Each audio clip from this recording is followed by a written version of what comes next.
ನಮಸ್ಕಾರ.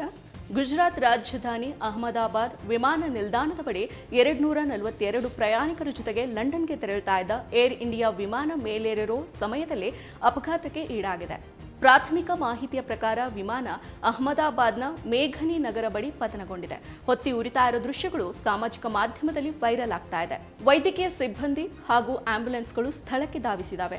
ಹಲವು ಸಾವು ನೋವು ಸಂಭವಿಸಿರೋ ಸಾಧ್ಯತೆ ಕೂಡ ಇದೆ. ಕೆಲವು ಜನಪ್ರತಿನಿಧಿಗಳು ಕೂಡ ಈ ವಿಮಾನದಲ್ಲಿ ಇದ್ದರು ಅಂತ ಹೇಳಲಾಗ್ತಾ ಇದೆ. AI-171 ಬೋಯಿಂಗ್ ವಿಮಾನ ಪತನ ಆಗಿದೆ. ಮೇಲೇರಿರೋ ಸಮಯದಲ್ಲಿ ಮರಕ್ಕೆ ಹೊಡೆದು ವಿಮಾನ ಪತನಗೊಂಡಿದೆ ಅಂತ ಸದ್ಯಕ್ಕೆ ತಿಳಿದು ಬಂದಿದೆ. ಈ ಘಟನೆಯ ಕುರಿತು ಕೇಂದ್ರ ಗೃಹ ಸಚಿವ ಅಮಿತ್ ಶಾ ಅವರು ಗುಜರಾತ್ ಮುಖ್ಯಮಂತ್ರಿ ಭೂಪೇಂದ್ರ ಪಟೇಲ್, ರಾಜ್ಯ ಗೃಹ ಸಚಿವ ಹರ್ಷ ಸಾಂಘವಿ ಹಾಗೂ ಅಹಮದಾಬಾದ್ ಪೊಲೀಸ್ ಆಯುಕ್ತರ ಜೊತೆಗೆ ಮಾತಾಡಿದ್ದಾರೆ.